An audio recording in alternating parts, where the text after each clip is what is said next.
Por milhares de anos, o homem olhou para o céu e sonhou em andar na Lua. Em 20 de julho de 1969, como parte da missão Apollo 11, Neil Armstrong se tornou o primeiro a realizar esse sonho, seguindo apenas alguns minutos depois por Buzz Aldrin.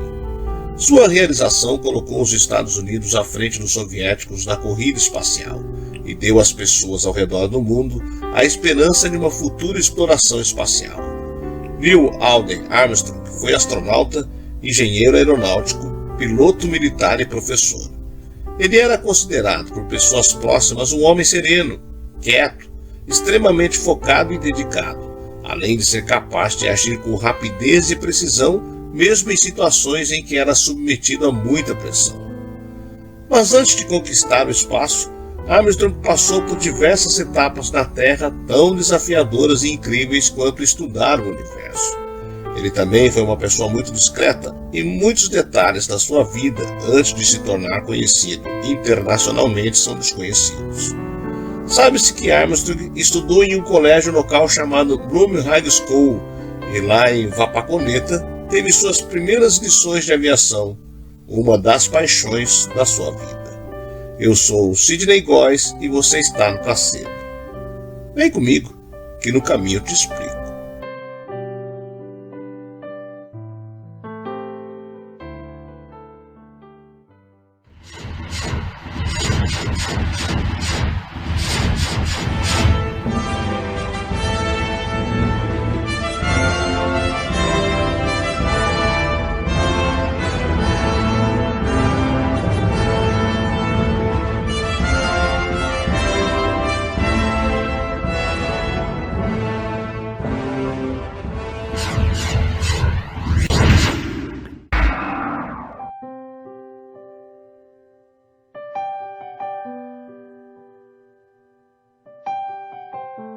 Neil Armstrong nasceu na cidade de Wapakoneta, no estado norte-americano de Ohio, em 5 de agosto de 1930.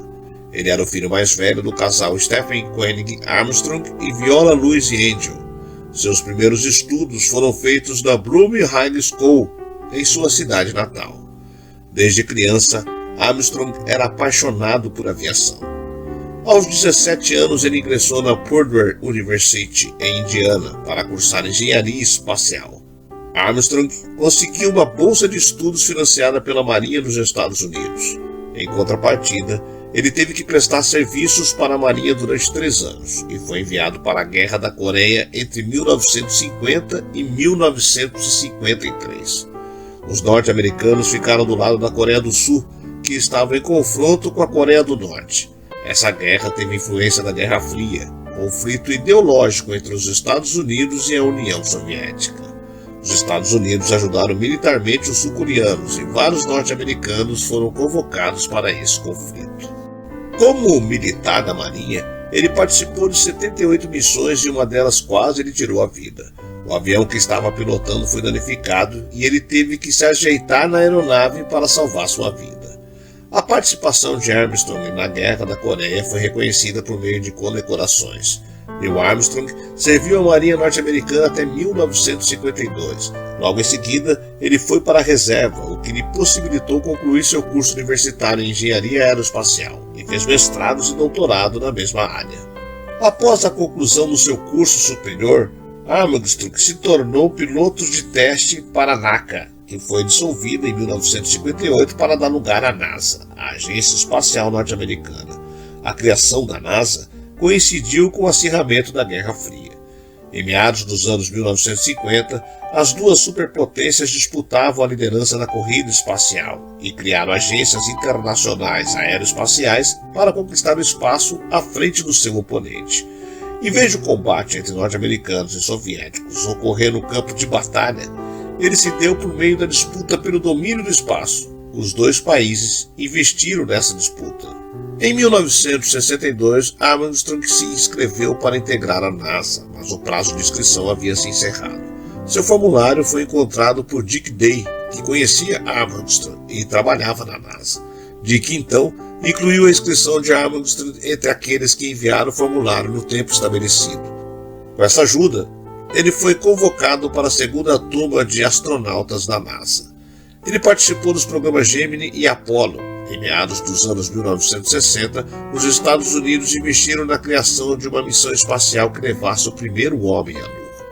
Os candidatos que se dispuseram a participar dessa missão foram alvos de inúmeros testes físicos rigorosos para que a seleção apontasse aqueles que estivessem condicionados para tal fim. O programa Gemini foi responsável por realizar testes que garantiram o êxito do programa Apollo. Em 1966, Armstrong mostrou sua habilidade como piloto.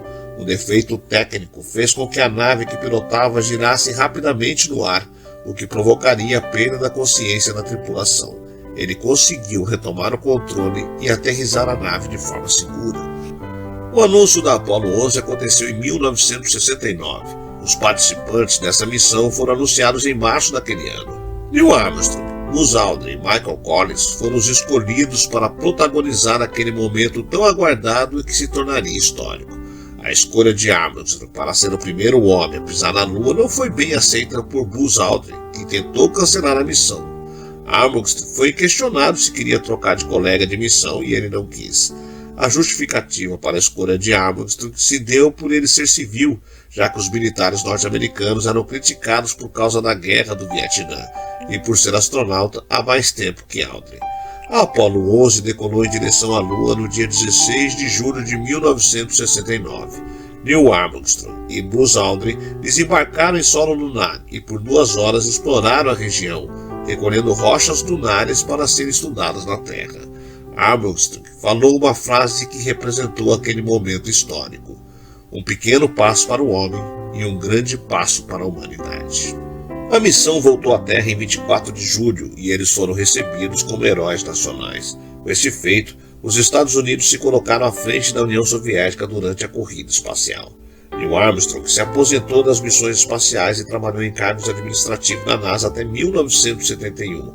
Ele atuou como professor em várias universidades e trabalhou na United Airlines. Também participou da comissão que investigou as causas da explosão do ônibus espacial Challenger em 1986. Por conta do sucesso da Apollo 11 e por se tornar o primeiro homem a pisar na Lua, Neil Armstrong foi homenageado e se tornou um herói nacional. Apesar da fama, ele procurou manter sua vida pessoal longe da imprensa e da curiosidade do grande público. Armstrong foi casado 2 vezes. A primeira esposa foi Janet Sharon, entre 1956 e 1994, e a segunda, Carol Knight, que foi a sua esposa até a sua morte em 2012. No primeiro casamento, nasceram seus 3 filhos, Karen, que morreu com 2 anos de idade, vítima de um tumor, Eric e Mark. Neil Armstrong fez uma cirurgia cardiovascular para desentupir artérias, mas não resistiu às complicações cirúrgicas e morreu em 25 de agosto de 2012. Seu corpo foi cremado e as cinzas foram lançadas no Oceano Atlântico. Curioso pensar como Aldrin teria reagido ao retorno à Terra se tivesse sido ele o personagem principal de uma missão cujo sucesso ainda encanta cientistas e o público em geral. Para ter uma ideia do arrojo tecnológico, uma calculadora de bolso tinha capacidade de processamento maior que os computadores da Apollo 11, que mesmo assim foram capazes de guiar a espaçonave numa viagem de volta de mais de 700.000 quilômetros. Isso, ainda que o talento humano tenha sido fundamental em momentos como o pouso lunar. O primeiro homem a pisar em outro mundo encarou a enormidade de seu feito de uma maneira quase monástica. Neil nunca se sentiu à vontade no papel de herói. Ele queria voltar a voar, mas de jeito nenhum a NASA se arriscaria a ver algo acontecer com ele. Imagine a repercussão se Neil morresse numa das missões Apollo seguintes. Depois de participar de uma longa turnê de celebração, que incluiu uma visita à União Soviética, na qual foi recebido por autoridades e por colegas ilustres como Valentina Terrakova, Armstrong assumiu um cargo administrativo na NASA, mas deixou a agência de vez em 1971 para dar aulas de engenharia aeroespacial na Universidade de Cincinnati. Ficou por lá por 8 anos e, embora seu pedido de demissão em 1979 jamais tenha sido bem explicado, algumas pessoas sugerem que o astronauta tinha problemas para lidar com o assédio. Ele se preocupava com o impacto da notoriedade também na vida de sua família. Temia pela segurança deles, pois houve ocasiões em que fãs apareceram na porta de sua casa ou espiavam pelas janelas. O comportamento arredio de Armstrong tinha explicação na história de seu ídolo, Charles Lindbergh, o primeiro homem a cruzar o Atlântico e cuja fama teve consequência trágica no rapto e morte de seu filho ainda bebê. Além de idolatrar Lindbergh quando criança, o astronauta encontrou o então recluso aviador em 1968, um ano antes da viagem lunar, e dali nasceu uma amizade que durou até a morte de Lindbergh em 1974. Embora tenha aceitado postos em diretorias de grandes empresas, incluindo a companhia aérea United, Armstrong nem de longe se aproveitou para lucrar com sua fama. Tampouco seguiu os passos de colegas como John Green e Harrison Smith, que se bandearam para a política e se tornaram senadores. Sua relação com o público esfriou ainda mais em 1994, depois de descobrir que cópias de seus autógrafos estavam sendo vendidas. Ele parou de distribuir assinaturas. Chegou ao ponto de processar seu barbeiro depois da notícia de que ele vendera mechas de seu cabelo por $3.000 para um colecionador. Neil sempre foi um herói relutante. Ele permaneceu a mesma pessoa antes e depois da Apollo 11. Armstrong saiu da toca apenas para celebrações especiais da NASA e para defender a manutenção de investimentos do governo americano no programa espacial. Em 2010, ele e dois ex-companheiros de empreitada, Jim Lovell, o comandante da Apollo 13, e Eugene Cernan, o 12º homem a pisar na superfície da Lua, protestaram contra a decisão do presidente Barack Obama de cancelar planos para o retorno ao satélite. O que mais o tirava do sério eram os rumores de que ele havia passado por uma epifania na Lua e se convertido ao islamismo. Isso o incomodava particularmente, sobretudo porque nunca foi fervorosamente religioso. Ele acreditava numa entidade superior, mas foi muito mais um homem da ciência.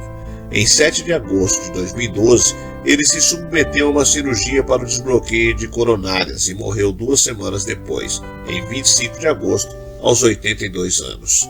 Tributos emocionados de Aldrin, Collins e um festival de homenagens que incluíram uma campanha no Twitter para que as pessoas piscassem para a Lua marcaram as despedidas. Cremado, ele teve suas cinzas lançadas no mar.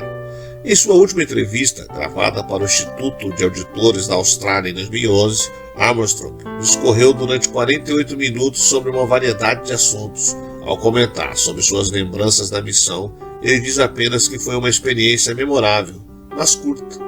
Não estávamos na Lua para meditar, mas para realizar experimentos. Então trabalhamos, resumiu o americano que passou cerca de 21 horas em solo lunar. Mas foi a esperança de que os cortes do programa espacial fossem revertidos no futuro próximo o que fez a voz de Armstrong ecoar mais forte na conversa. Eu sei que algum dia o homem vai voar de volta para a Lua, e quem sabe buscar a câmera que deixei lá. Assim como o brilho de uma estrela persiste durante anos mesmo após a sua morte, o brilho e legado de Armstrong irão perpetuar na história da humanidade e da astronomia.